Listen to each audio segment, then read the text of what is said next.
Welcome to the Hole in the Wall Business Podcast with Bill and James. I'm James Groves, and along with my business partner, Bill Dement, we want to share our journey as small business owners with you. As owners of Hole in the Wall Drywall Repair, we will attempt to peel back the curtain of owning a small business in the trade service industry and talk about the many adventures of owning a small business. Hey, Bill. James, good morning to you. Good morning. I was just thinking, listening to your intro there, as we do every week, small business really is a journey, isn't it? It is. It's definitely a marathon, not a sprint. It's definitely something that you're always evolving and journeying into. And part of the fun is that being in business, we have met and continue to meet a lot of other people that are small businesses as well. Yeah. And it's always fun. It's like you're running a race yourself, but you get to run it with other people. Well, and I think that we're really blessed because if you've not listened to, listener, you've not listened to the year in review that we did a few weeks ago. Oh, that was a great program.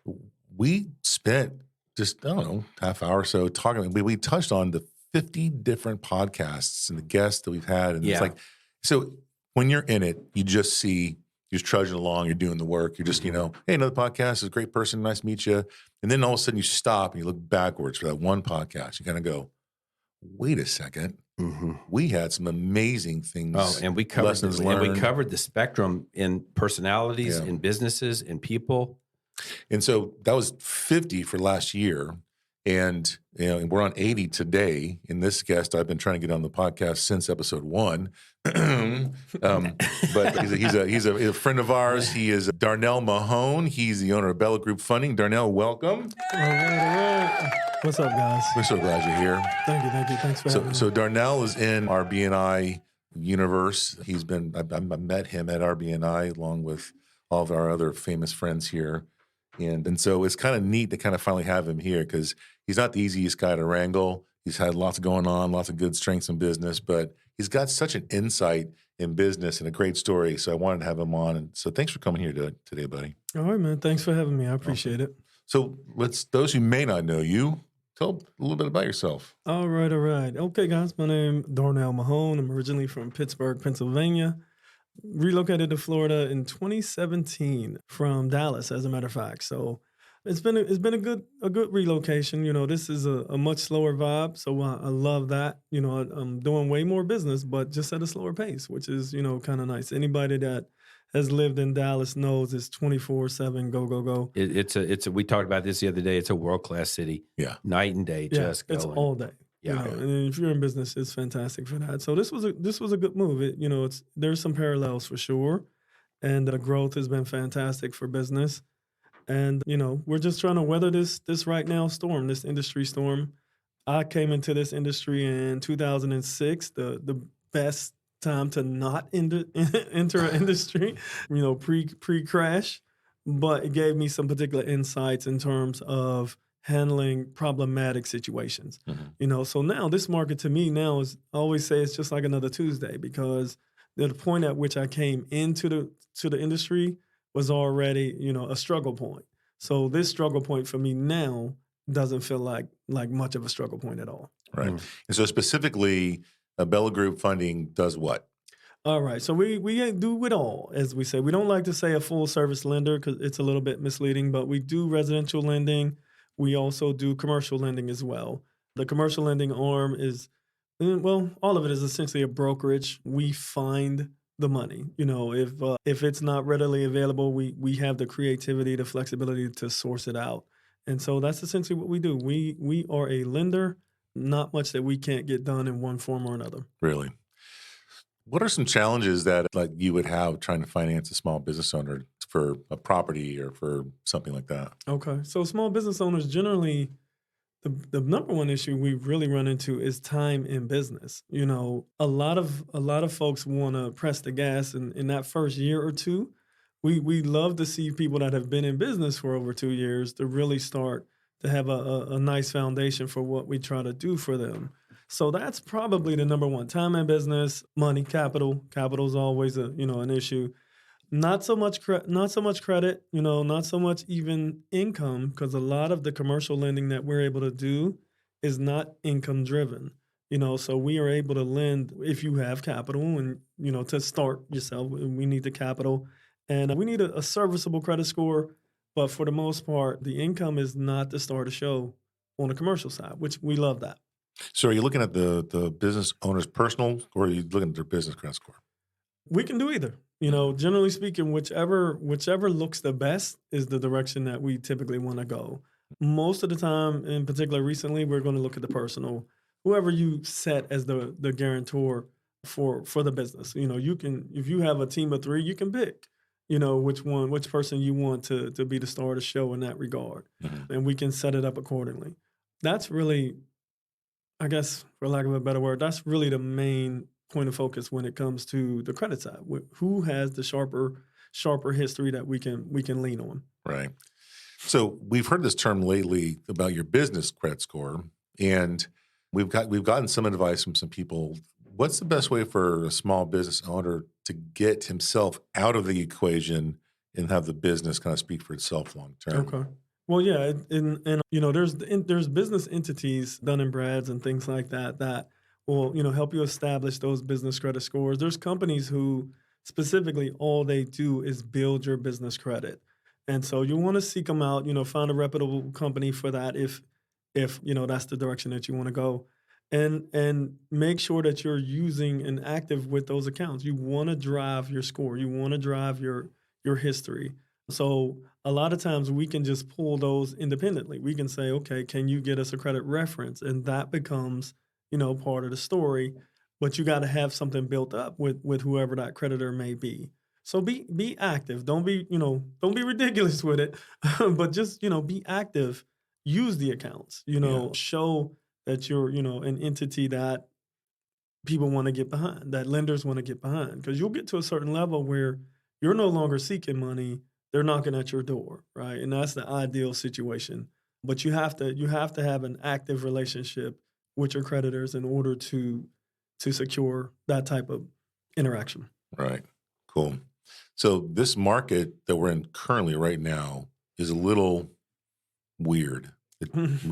So it was great. I know when I mortgaged my house, it was, 2.75 Right. and the housing prices were half the price they are now. And now it's like completely flopped. Everything's expensive and the interest rates went up. And so, what are some of the struggles you're finding right now that you're going through? Whew. Oh man, the internet is my nemesis. There's a lot of misinformation out there, and the internet just feeds it. And so most of my conversations with clients is talking them off of something that they've seen online. That's, oh well, I read that you could do this, and this, and it's just like, no, that's not a real thing. That's just to get your attention, to get you to call and get you, baited into believing that these people can do this, and then once they get you on the phone, you'll get a whole different type of, scenario. So that's been my biggest hurdle in this particular market is that everybody's now looking for an out. They're looking for the magic pill, if you will, to help them in their particular situation. The reality is this is just what it is. You know what I mean? If somebody comes through with some crazy numbers, it's probably not realistic. And so you just gotta, with me, the way that my approach is, I'm clear as possible. I try to be as transparent as possible. Even when there's hiccups, I want them to understand what the hiccup is and why the hiccup is. Outside of that, man, it's just, as I said, when I came into business, it was already kind of rocky. So you just weather it, and you tell people it's always a good time to buy a home. It's an asset. It's always going to be an asset unless there's a catastrophe. And then everybody's in the same boat, even still. But it's always a good time to buy because your only option is to rent, and you're basically feeding someone else's retirement. And that's not necessarily a comfortable option right now either, is it? No, exactly. Rent's expensive too. Yeah. And so normally in a normal market, one would kind of help the other. One would kind of offset the other. But this particular market, both are off kilter right now. So the rental market is absurd, you know what I mean? Unless you're an investor, then it's great. Right. But, normally as housing prices go up, the rental market gets fed because people are like, it's too expensive to buy. So, then more becomes available on the housing side, and then that ebb and flow is a natural thing. But when both are up, it kind of, stalemates some things. And I think that's part of what the slowdown has been, is that people don't know which way to go, and so you're starting to see that nuclear family come back into play, people moving back home, and things like that, because it's up across the board. Yeah, and by necessity, that's happening, isn't it? Where you have multi-generational living. Yeah. And it's not bad. I mean, I'm not mad at that. I really kind of appreciate that moment, because I think that was important back when it was a thing. And to see it come back, I kind of like it. Yeah, I was researching that recently. That historically, that has been the way families lived. Yeah. It was common all throughout our history to have 3 generations, and sometimes 4 in a single household. Sure.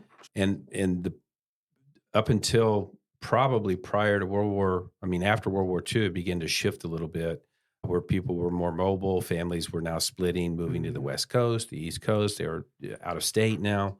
But I think you really hit on something there, that families are kind of doubling up a little bit by necessity. Yep. Yeah, and you're seeing builders create homes with multiple master suite options. Yeah. Right. Yeah. So whether they're upstairs or downstairs. And so it's kind of a neat feature. When we lived out west, there was always the casita, the mother-in-law suite or something. The granny flat. That's the one. But, to go in and buy a home that's 4 or 5 bedrooms, or they can convert one of these sections into another master. Right. So, and frankly, you may need to do that, because when a 1-bedroom apartment is over $2,000 a month, and you want to buy, you need to bring in multiple generations to probably afford a home, so multiple incomes can definitely help that household. Yeah, I mean, it's great if you think about it. I mean, as long as you can stay within yourself, right? Like, you got to look at it from a particular perspective, and the perspective is, this is what's best for my family, like all of them. You know what I mean? As opposed to this more self-centered model that kind of came out of that, right? Everybody kind of wants their space, but think about the financial benefit of having multiple incomes in that house. Everybody's able to save more. Everybody's able to feel a little less stressed under those circumstances. Now, other than the family part, I mean, in terms of the financial part, everybody's a little bit better off in the long run. Even a younger group, at some point, okay, let's say you do eventually want to move out, but now you're in a better position to move out. You know what I mean? Historically speaking, you've been able to put some money up, and I think there's some real advantages to it, as long as you can keep perspective. If everything is just about me, or my space, then that's not going to be the dynamic for you. Yeah. But if you're thinking big picture, and how to set up, as they say, generational wealth and things like that, it's a good option. It's a great option. That's not great for me in what I do per se, but I think to kind of let things right itself, I'm okay with it. There's some other benefits to that too. If you have an intergenerational household, mom now has her mother there to help with the kids, or can you just keep an eye on them while I run to the grocery store? So, and then mom, who may be a little older, or parents that need a ride to the doctor or whatever, they've got somebody right there in the household that can help with that. There's shared meals. Stress. There's a lessened level of stress. Yeah, agreed. Yeah. 1,000%. Even the kids are less stressed out, right? The kids have multiple arms to jump into, you know what I mean? And that's people true. To get advice from. Who gives better advice than a grandparent? You know what I mean? Like, and you're readily available to you. So, I love it. I love the idea of it. Yeah, but I agree. It's not for me. I love my family, but if I didn't have to live with them, you're good with my immediate family, fine. Kids, wife, got it. But I love my parents. Hopefully, they'll never have to move in with me. But I moved home once back in the day. Yeah, and my mom made it. Well. She made it sound so good. I cook every day, and it was like, oh yeah, you do cook every day. Yeah. And then once you get in there, it's like, a Murder, She Wrote marathon on the TV. It's just like, you're like, you start to question everything. So I think it's safe to say it's not going to work in every case. Right. It could be an option. Not in every case. But sometimes you have to, and those options are there for you. It's neat. So I'm sure, I can just imagine you get the crystal ball question. when is the best time to buy? What should I wait for to buy? You just said anytime's a good time to buy, but if someone's coming to you asking you, what's the most common question, and how do you navigate that answer? Well, the most common question is the market going to crash? And everybody's waiting. Now, I'm a lender. Now, you're asking a lender when the market is going. If I knew that, I'm already a gazillionaire. Let's just call it. But my point being, if you're talking to a lender and you're asking about a market crash, then you're already out. You understand what I'm saying? Because the cash people are waiting for the market to crash, and they're going to leapfrog right over top of you because they have cash in hand. That always is going to trump, a loan in any downturn type situation. They can come in, scuba. Billionaires are made in those moments. You know what I mean? From people grabbing real estate and doing what they do. So that's probably the number one. Or they'll say, I'm going to wait. I think I'm just going to wait for the market to crash. And it's just like, man, you're making a mistake. Get your get your hands on a piece of property because it's forever. You know what I mean? Like no matter what happens, we know that this is cyclical. We know it's going to bounce back. We know that there's value in that land. You know what I mean? And they're not making any more land. You understand what I mean? So I try to give them that and kind of redirect their focus, when that comes in, because I genuinely believe it's always a good time to buy. Like, I genuinely believe that. It's just a matter of what works for you, and are you flexible enough to deal with a particular type of market? You have to have some degree of vision, and you'll be surprised at how many people do not. Like, I'm honestly surprised that interior design is not like the number one industry in the country, because a lot of people surprisingly do not have vision when it comes to making a home what they want it to be. You know what I mean? So yeah, that's very true. And so the builders are winning in this kind of environment because the house is new and people can come in and they can just, do their thing. They don't have to do anything per se. But there's a lot of, pre-built homes, pre-existing homes that are great. If you can see what yourself in there and what making it what you want it to be. It's huge, and so for me right now on a residential side, renovation loans are big, because now people cannot find what they're looking for. So now a renovation loan pops up and they're like, oh, you may have, given them a light bulb moment.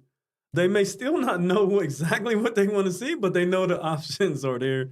That's where you come into your referral partners and you push them out and say, okay, I got somebody for you, and get them going that way. But yeah, man, it's always, I genuinely believe it. It's always a good time. I think what I do is important, and I don't say that to kind of pat myself on the back. I don't feel like that. People, know me that I don't move that way. I'm genuinely in it for the people. I want to make money, but I'm genuinely, I want to see people, create that thing for themselves, that legacy and their kids. You don't know what owning a home will do for your children, mentally and giving them something to shoot for. Like, it's bigger than the surface level. I think now it's so easy to buy a home that the realization that this is actually a big deal has kind of fallen by the wayside. You know what I mean? Like a lot of stuff in this internet age. Yeah.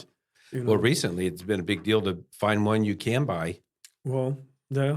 I mean, the price tags are not cheap anymore. Yeah. I remember after the collapse in 2008, I guess it was, I read an article at that time that there was a deficiency in the number of new homes being built by almost 1.5 to 2 million nationally every year. I remember. And that just stuck in the back of my mind. And now I'm seeing, because I've been investing in real estate for 30 years and I follow it a bit. And I have seen this market and I thought, okay, well, this is going to collapse any minute. But the supply and demand of it, and I'm going, the supply and the demand, and I'm thinking we're not building enough new structures every year. So we're at the point now that the population would like to buy, and then there just isn't supply for it. And that's put pressure on the prices. Yeah. Yeah. I'm reminded of this old commercial when I was a kid. There was a guy trying to sell properties, land. They don't make it anymore. No. When he said that, like, oh, that's it's real. Buy your own piece of heaven. They just keep making more people. So people are never going to stop. But no, it's cool to see. It's a cool industry. Like honestly, I love real estate. I love construction and all of that. I wish there was more cooperation. You know, with all of us, we're all eating off the same plate. If you will. I wish there would be a little bit more cooperation, less competition. I don't feel like anyone's my competition in what I do. What's for me is what's for me. And so I don't have a problem communicating with other loan officers. I get a lot of business from other lenders that just either don't have the time or the flexibility or the mindset to press through particular issues, and so that's been a niche for me. I can, save a deal, better than most, and so I've made a name for myself in that way. I don't always want those, but let me be clear. But I love the idea that, oh, we fixed that, you know what I mean, or we saved that. Like that person appreciates that, and that's always kind of been my thing. Like my tagline is, Bella Group funding where lending is personal. I do take it personal, you know what I mean, and that there's a good and a bad to that. But if you're not able to take pride in what you're doing, then why are you doing it? You know what I mean? And that's kind of how I look at it. Yeah. I guess there probably is a lot of that sort of element of massaging a deal through, right? I almost picture a director of an orchestra, right. Because what needs to happen and when, so you're able to coach a client. You're also able to be that liaison between the client and the lender. So talk a little bit about that, how you the kinds of things you might run into to kind of massage a deal through. Oh man, that's a tricky one right there. It's definitely, Get them. Tricky.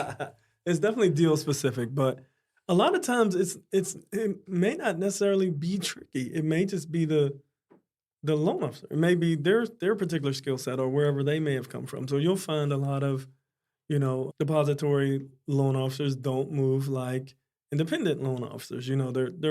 Their criteria is not the same. Their approach is not the same. They're looking, for, what we call A paper, really streamlined stuff where a lot of us we never get A paper. We always got to be creative. Now, what are you calling A paper? A paper is 800 credit, 20-30% down, So this is the cream of the crop kind of people. Okay. Everybody would love those deals, but it's most buyers just don't fit in those boxes anymore. The times have changed. I'll give you an example. I can do a loan with a 500 credit score. You see what I mean? So times have changed, and there's a market for that. You see what I mean? So if there wasn't, we wouldn't have the loan. You see what I mean? There's a market for it. So it just depends on what the situation is. A lot of times it's a credit situation. It could be, semantics, like the way that you've submitted a file might not line up to what an underwriter thinks. So you talk to that underwriter and you say, okay, here's what I think, and you're trying to get them to see it the way that you see it so you can be on the same page. The communication is key to that. So I'll give you an example. I had, and this is so crazy, y'all. My ex-wife could not get her loan done to buy her new place. So she called me and I'm like, you seriously calling me? Like, you know what I mean? Like, how bad is this? that you calling me? Like, I will torpedo that whole thing. No. But I ended up talking to her loan officer. She's like, well, could you please? I know this is your thing. So, I talked to her loan officer and he explained the issues that he was having. I said, okay, here's what you do. Go back to your underwriter and you say X, Y, and Z. In our case, it was a matter of our home she was still attached to it in one form or another. Well, technically she wasn't. They just didn't paint the picture correctly. You know what I'm saying? And that's a scenario where skill set, you know what I mean, or experience, if you will, came into play. Like I've dealt with this 100 times, so I was able to direct his paths. She closed, everybody's happy. But stuff like that, it could be, income situation, it could be a credit situation, it could be, an asset situation, or it's always workable if you have the desire to work it. You know what I mean? Some people, they see the roadblock or speed bump and they're done. Yeah. You know what I mean? And I hate that for my brothers in lending. A lot of them will just ghost. You know what I mean? I get that all the time. Buyers are like, well, I just can't get a hold of them anymore. They can't fix it. And so instead of just telling them, hey, I can't fix this, they just don't respond. They're waiting for you to kind of walk away. No, there's somebody that can, but it's a peer, and you have to have that peer relationship in order to, kind of keep that alive. But you have to want it. You have to want those relationships. People have made this industry so competitive. It's not for me. I don't view it that way in any way. Like, what's for me is for me. What's for you is for you. And there's enough money for everybody. Let's just call it what it is. So it doesn't drive me. That form of competition has never driven me in this industry. I'm trying to take care of my client as best I possibly can. I want them. I want their parents. I want their kids. I want their cousins, and so that's how I get those longevity clients, because I'm giving all my effort, and they'll see that I'm working harder than the next group of people. Mm-hmm. Well, full disclosure, Darnell got my son. Helped him get his mortgage for his house, so that was a treat. Nice. Which leads me to kind of my next series of questions: is like, what are some challenges that you see first-time homebuyers getting into? And what advice do you have for someone who doesn't necessarily have a home yet, but wants to buy a home to get them ready to buy the home? One of the things I really loved about how you handled our situation was you coached them like 6 months prior to even them buying the house. So what are just some tips and tricks, like if someone wants to buy a house soon, but they're in their early 20s or even late teens, and they want to try and buy a home, but they're not quite positioned. What are some things that you can help them with now so it sets them up for success later? Okay. Well, let's start with the first-time home buyer side of that. Number one, stop listening to people who bought houses 100 years ago. Like, it's different now. You know what I mean? So your cousin's, mother-in-law that owns a mechanic shop can't tell you how this loan is supposed to go. So listen to the people that you've chosen to work with. That's number one. Like, if you are comfortable enough to work with them, then you should be taking their advice. Whether it's me as a lender, whether it's your real estate agent, your insurance person, whatever it is, these people are professionals. I tell people all the time, I do this every day. Like, you understand, I do this for a living. This is not a hobby.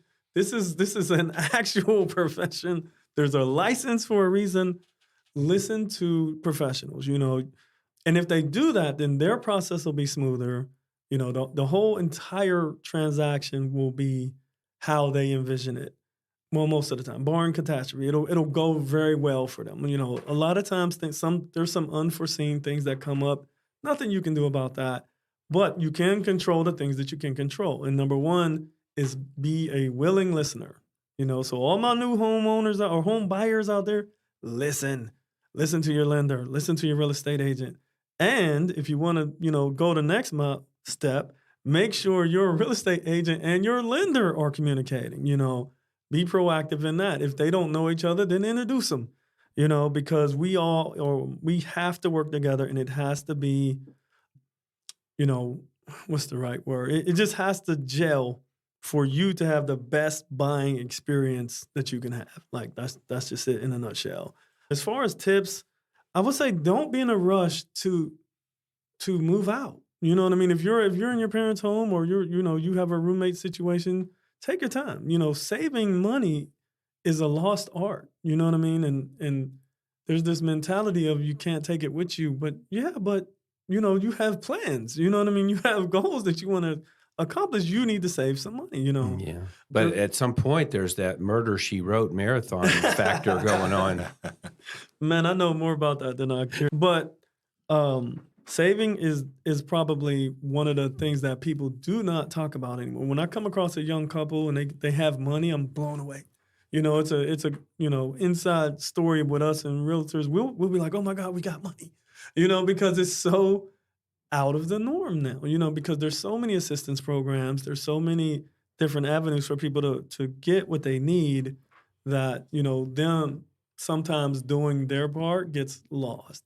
And I'm not, talking down on anything like that, but saving is important. You know what I mean? And so what I found with our new people, especially if I say, okay, you're approved for $325, the first 3 or 4 houses they come back with are $375. You know what I mean? Like they go beyond. No, there's a reason you're capped at this number. I'm doing this for you. You know what I mean? I don't want you to get in that home, get in a pinch and lose it, and then look at me and say, "Why did you put me in that home?" You know what I mean? If you buy a house you can't afford, it's not necessarily a blessing, is it? No, absolutely no, because there's no help coming. You know what I mean? Like you've kind of put yourself in that pinch.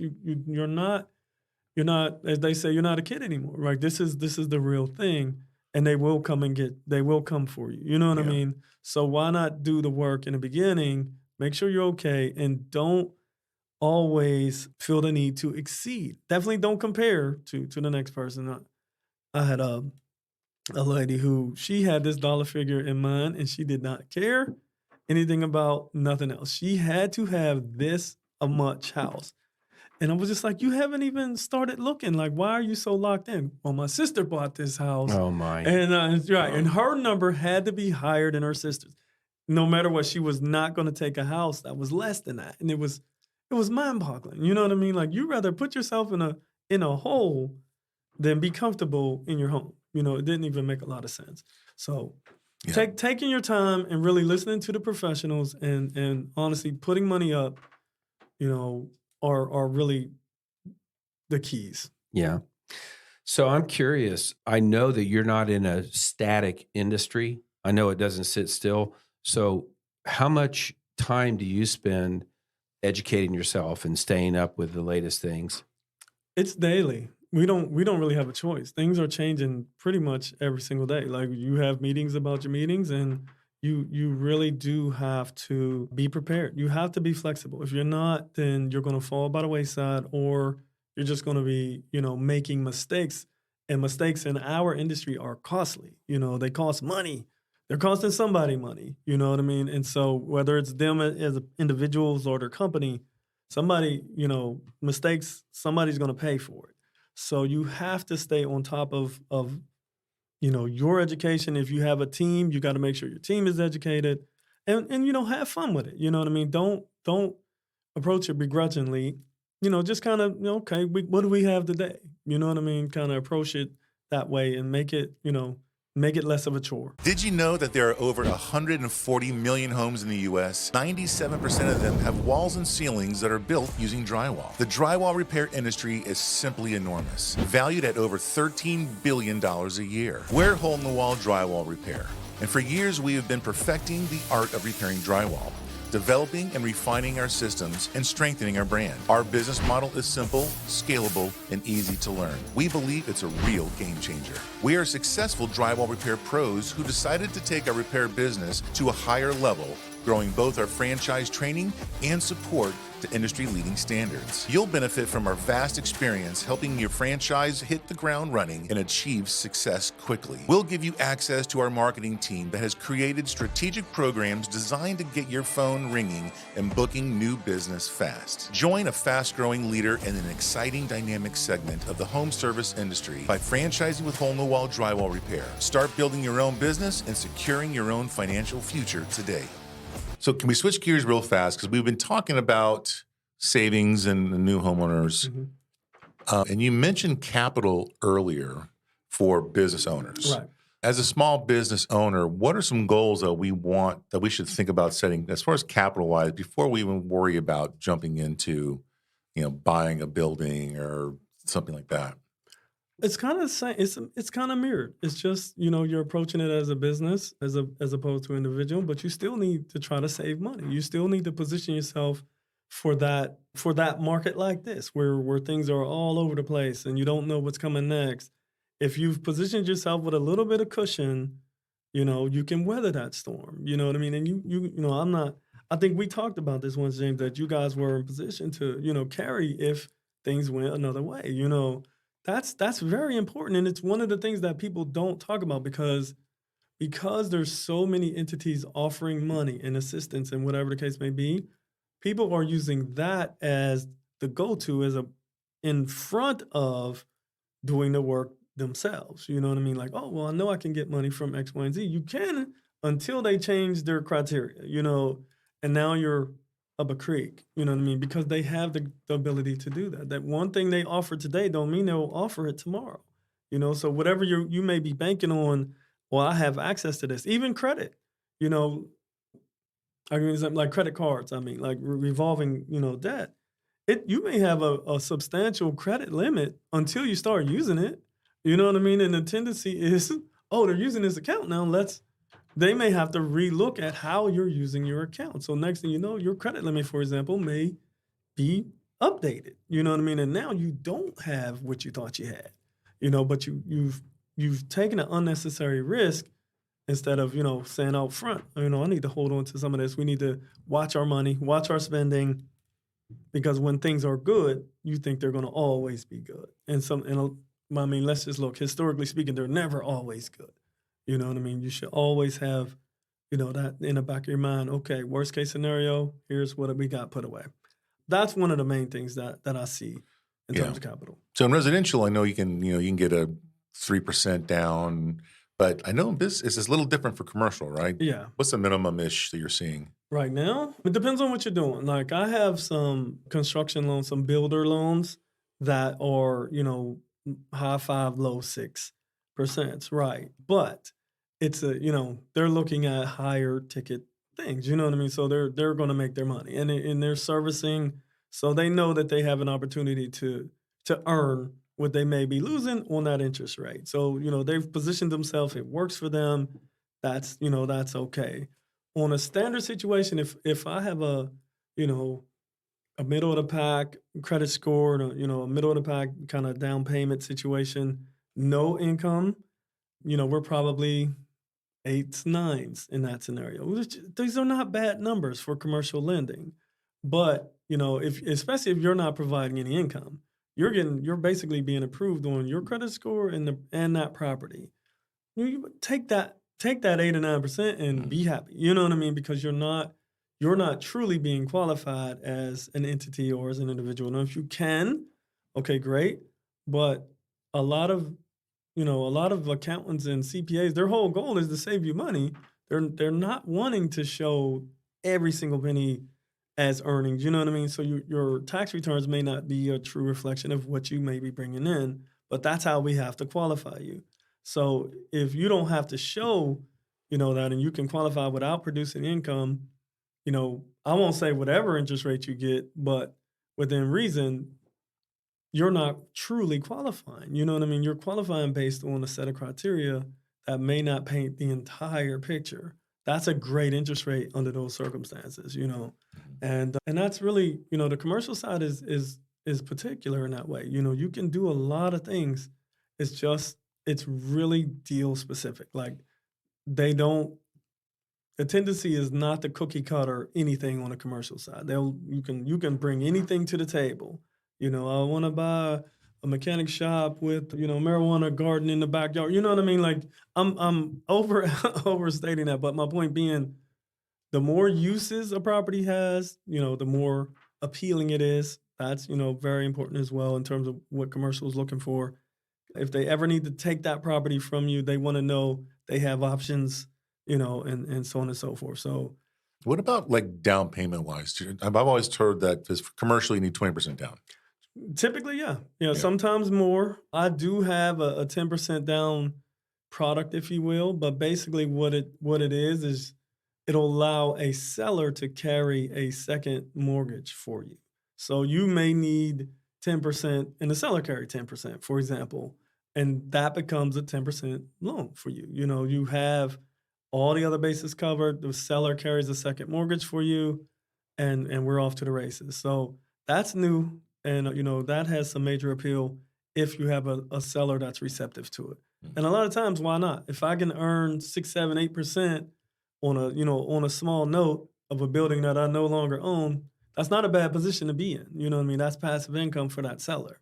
So, and that's how we would, try to approach that with the seller. Hey, would you be interested in carrying back, some of this mortgage? And a lot of times they will. Interesting.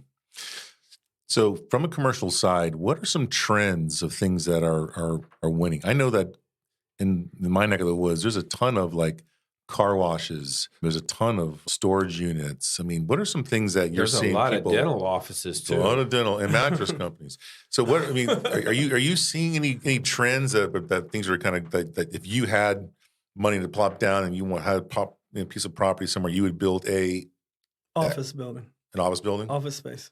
Office space was and this was maybe a year ago, and Winter Garden was at a 50 a square foot, $50 a square foot. Yeah. It's insanity. I would build an office building immediately. There's just not enough office space. Even warehouse space. I had a deal that was downtown Orlando. They had a big old, X factory that they wanted to move, and just the warehouse. There was nothing else downtown that had dock space with it. It was in such a high demand, and I was running into issues because my end-of-the-line investors couldn't believe that this property was in such a demand. Like, this had this much value because there was nothing for it to compete with. So it stood alone. And that, in that particular situation, kind of became a sticking point. How are y'all determining this value? Well, there's nothing else like it. So if anyone had, need warehouse space and they need this dock space, they need to bring these big trucks in, there's nothing downtown Orlando. It was ideal. And so that became an outlier, you know what I mean? So outside of that, I would say medical's always there. Medical's like real estate. It's never going away. But if I had to build anything today, it would be office space. I would look at executive suites even, executive suites are big, still big, common space. That whole dynamic has grown, and it's nice, communal vibe, you know what I mean? Those are huge. And oddly enough, man, storage spaces are still popular. Yeah. As long as like people a mini are storage. cheap, they're so expensive now. It's like, but with so many people coming into Florida, the storage spaces are huge. Parking, if you have somewhere, where you can do a park and ride kind of situation, yeah. I see, like, the warehouse complex we're in. There's just rows and rows of 1,000 square foot warehouses, and there is a waiting list to get into this place. Like people have waited years to get into complexes like this, which is why we haven't moved. It's like, you know what, we're just going to stay here for a while, and they'll stay for years. Yeah, you know what I mean. So if I had a crystal ball, I would have bought property similar to this and built warehouses like this, because I know the owner of this property. He's doing pretty well. He's doing okay. Yeah, those warehouse suites with half garage, half bay door. You can't beat it. Yeah, you can't beat it.